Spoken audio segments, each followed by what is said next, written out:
সেই কখন থেকে এই পুস্তকটিকে দেখছি, কিন্তু এর থেকে আমি কোনো জ্ঞান লাভ করতেই পারছি না।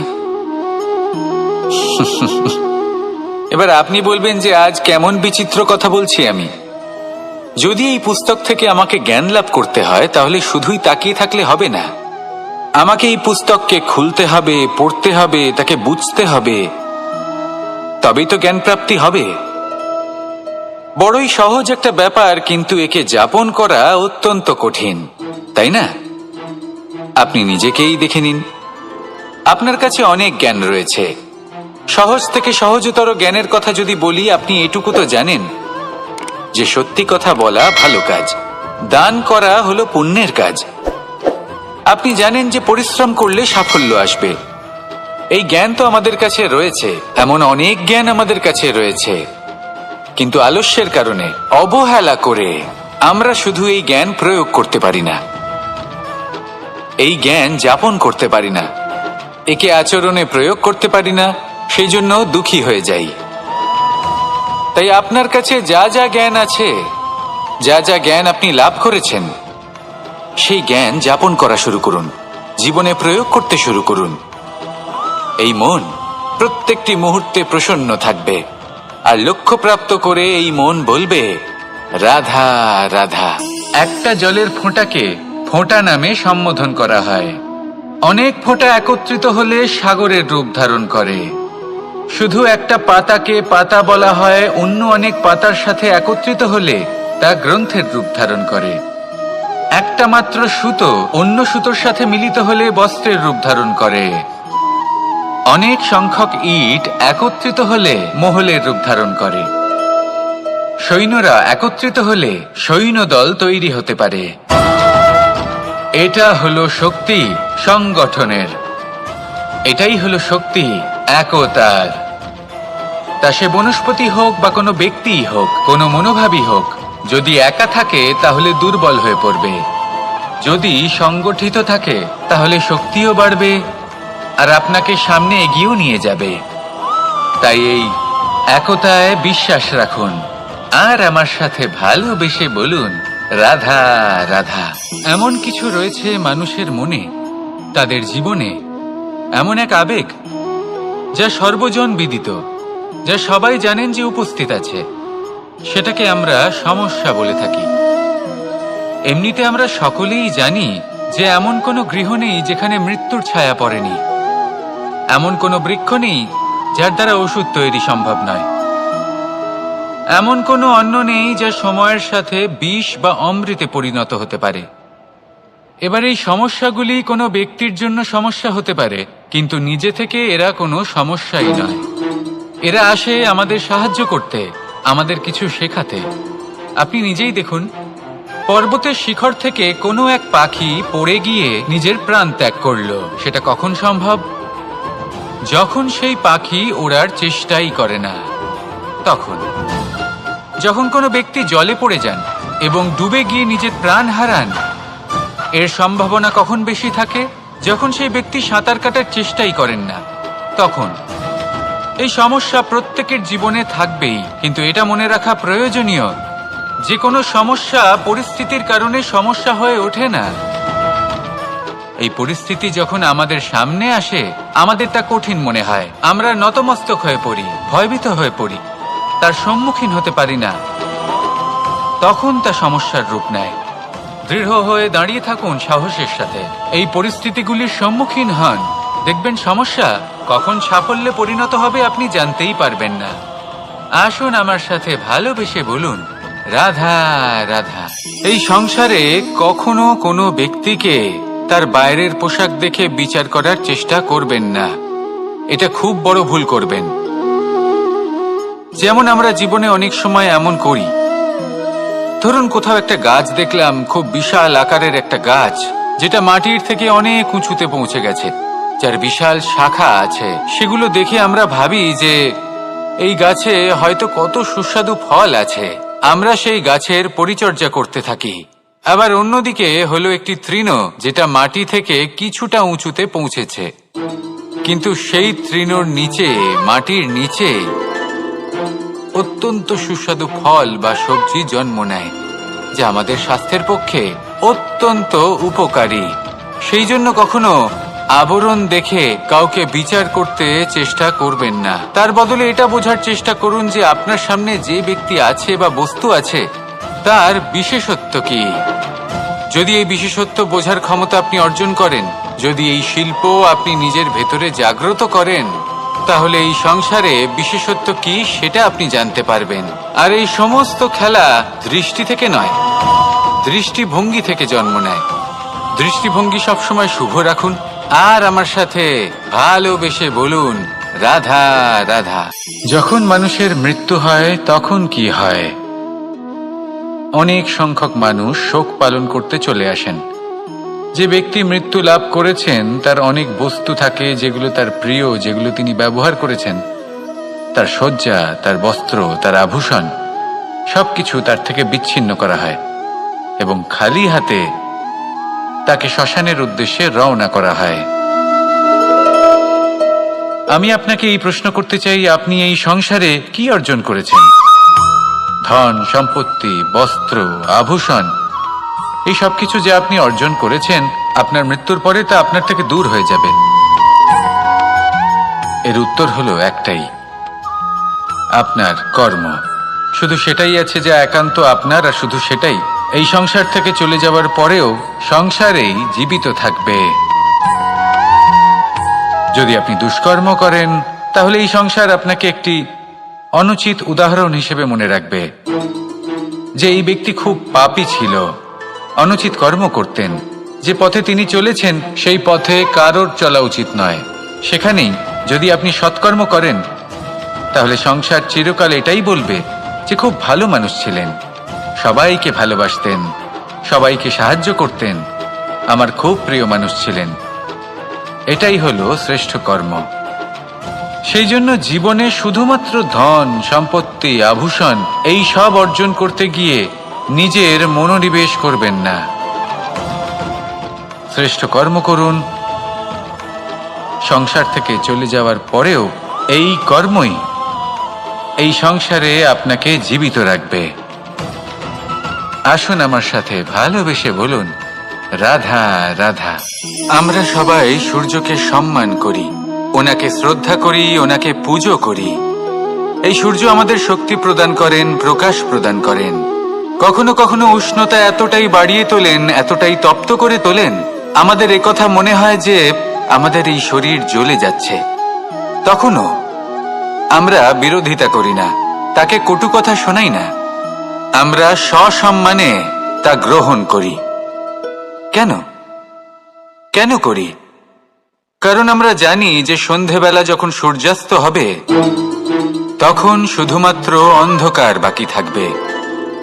ঠিক কিছুটা এরকমই হয় আমাদের মাতা পিতাও, যিনি আমাদের জন্ম দেন, আমাদের ভরণ পোষণ করেন, আমাদের বড় করেন, আমাদের প্রেম প্রদান করেন। কখনো কখনো তাদের মুখ থেকে কটু কথা নিঃসৃত হয়, আমাদের দুঃখ হয়, কিন্তু তখন আমাদের এটা বোঝা উচিত এগুলি নিঃসৃত হচ্ছে আমাদেরই মঙ্গলের জন্য। যেমন সূর্যদেব, উনিও উত্তাপ দিয়ে থাকেন আমাদেরই মঙ্গলের জন্য, যাতে ফসল পাকতে পারে, যাতে জল বাষ্প হয়ে মেঘ হতে পারে, বৃষ্টি হতে পারে, আর এই সংসারে নিরন্তর জলের প্রবাহ থাকে। আমাদের মাতা পিতা, তাদের কঠোর আচরণ, তাদের কঠোর অনুশাসনের পেছনে লুকিয়ে থাকে ওনাদের ভালোবাসা। আমাদের তা বুঝতে হবে, সসম্মানে ওনাদের গ্রহণ করতে হবে। কারণ ঠিক সূর্যাস্তের পরে যেমন চতুর্দিক অন্ধকারচ্ছন্ন হয়ে যায়, তেমনি আমাদের জীবন থেকে যখন আমাদের মাতা পিতা চলে যায় তখন আমাদের জীবনেও শুধু এবং শুধুমাত্র অন্ধকারই ছেয়ে থাকে। সেই জন্য নিজের মাতা পিতাকে সম্মান করুন, ওনাদের ভালোবাসা প্রদান করুন।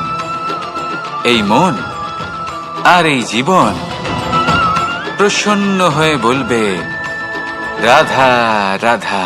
পরিস্থিতি কখনো এটা ভালো থাকে, আবার কখনো মন্দ হয়ে যায়।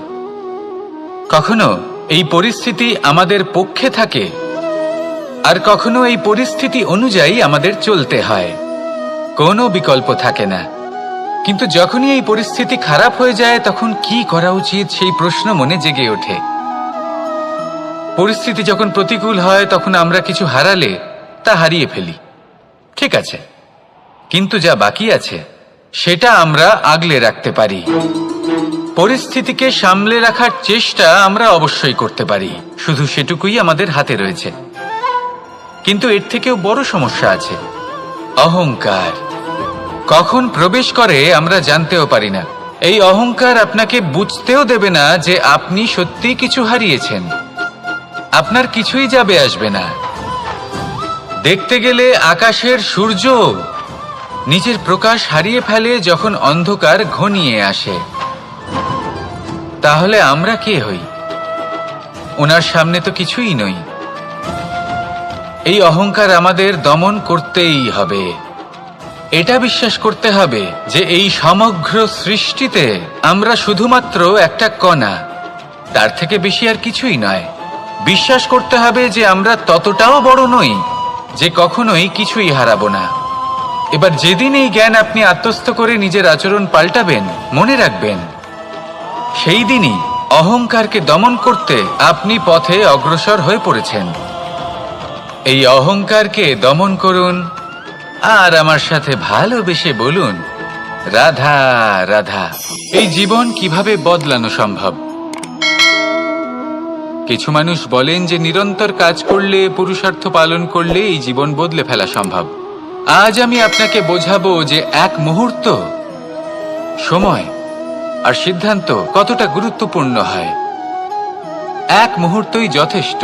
একটা মুহূর্ত এত শক্তিশালী হতে পারে যে তা আপনার সমগ্র জীবন পাল্টে দিতে পারে। এমন এক সময় ছিল শ্রীরামের কাছে, যখন ওনাকে সিদ্ধান্ত নিতে হয় যে উনি নিজের পিতার আদেশ পালন করতে বনবাসে যাবেন নাকি যাবেন না। উনি সেই আদেশ পালন করেছিলেন। তারপর সময় অনুসারে উপযুক্ত সিদ্ধান্ত নিলেন। আর আজ সকলের মনে বসবাস করেন শ্রীরাম। আর অন্যদিকে আছে রাবণ। ওনার কাছে একটা সময় ছিল, একটা সুযোগ ছিল নিজের প্রারব্ধকে শুভ করে তোলার।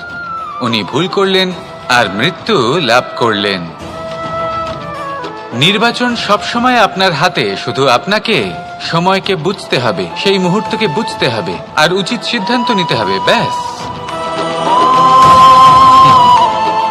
বুঝতে শিখুন এই সময়ের দাবি কি, বুঝতে শিখুন এই সময়ের ইচ্ছে কি, আর উচিত সিদ্ধান্ত নিন আর আমার সাথে ভালোবেসে বলুন, রাধা রাধা। জ্ঞান এবং অহংকার, এই দুইয়ের মধ্যে সম্পর্ক কোথায়? সম্পর্ক ঠিক সেরকম যেরকম হাত এবং কাকনের, যেমন চোখ এবং দৃষ্টির সম্পর্ক। এবার আপনি বলবেন, এ আমি কি বলছি? জ্ঞান এবং অহংকারের এমন সম্পর্ক কি করে হতে পারে? দেখুন, যে ব্যক্তি জ্ঞানী, যার কাছে জ্ঞান রয়েছে এবং তিনি জানেন যে তার কাছে জ্ঞান রয়েছে, তার মধ্যে নিজে থেকেই অহংবোধ জাগ্রত হয়। খুব কম সংখ্যক এমন জ্ঞানী ব্যক্তি আছেন যারা নিজেদের অহংকারের বিষয়ে আঁচ করতে পারেন।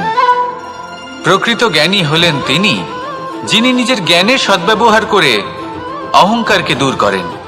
উচিত সময়ে বুঝে যান, নিজের অন্তর যাচাই করে এই বিষয়টা দেখেন যে তার অন্তরে অহংবোধ জাগ্রত হচ্ছে এবং নিজেকে সেখানেই থামিয়ে দেন, যাতে অহংকারের পথে তিনি অগ্রসর না হয়ে যান। এই অহংকার কখন উচিত, কখন অনুচিত, কখন প্রয়োগ করা উচিত, উচিত নয়, কখন বাধা দেওয়া উচিত, এটা শেখা অত্যন্ত প্রয়োজনীয়। আর যদি এটা আপনি শিখতে পারেন, তাহলে আপনি একজন জ্ঞানীও হয়ে উঠবেন এবং সুখীও থাকবেন। তাই মনে রাখবেন, এই জ্ঞান নিয়ে কখনোই অহংকার করবেন না, বরং সবসময় নিজের অহংবোধের বিষয়ে প্রকৃত ধারণা রাখবেন। আসুন আমার সাথে ভালোবেসে বলুন, রাধা রাধা। আমাদের জীবনে 7 ধরনের সুখ আছে, আর সেগুলো লাভ করার জন্য আমরা অত্যন্ত প্রচেষ্টা করি। কিন্তু কোনো প্রচেষ্টা করার পূর্বে তা কিভাবে করব সেটা বোঝা খুব প্রয়োজন, আর সেখানেই আমরা ভুল করে থাকি। যে কাজটা আমাদের পরে করা উচিত সেটাই আমরা আগে করে বসি। আপনাকে স্পষ্ট করে বোঝাই, প্রত্যেক সুখের সাথে 2টি ক্রিয়া জড়িত থাকে। এবার যখন আমরা ধনের কথা বলি, তখনও 2টি ক্রিয়া জুড়ে থাকে। প্রথম ক্রিয়া হলো ধন অর্জন করা, দ্বিতীয় ক্রিয়া হলো ধনের ব্যবহার করা। আর জীবনে ধনের ব্যবহার করার পূর্বে ধন কিভাবে অর্জন করতে হয় তা শেখা অত্যন্ত প্রয়োজনীয়। আমরা মন্দিরে যাই, ভগবানের আরাধনা করি, তার জন্য পুজো করি, ওনাকে প্রসন্ন করতে চাই, কিন্তু তার আগে ভগবানের ওপর আস্থা রাখা প্রয়োজনীয়। যদি আপনার অটল বিশ্বাস থাকে তবেই আপনি প্রকৃত ভক্ত হয়ে উঠতে পারবেন। এবার যদি আপনি বক্তা হয়ে থাকেন, শ্রেষ্ঠ বক্তা হতে চান, এই সংসারের সামনে নিজের বক্তব্য রাখতে চান, তাহলে কথা বলার পূর্বে কথা শুনতে শিখুন। তবেই আপনি একজন শ্রেষ্ঠ বক্তা হয়ে উঠতে পারবেন।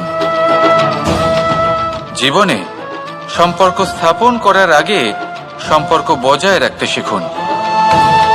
তবেই আপনি একজন প্রকৃত সাথী হয়ে উঠবেন।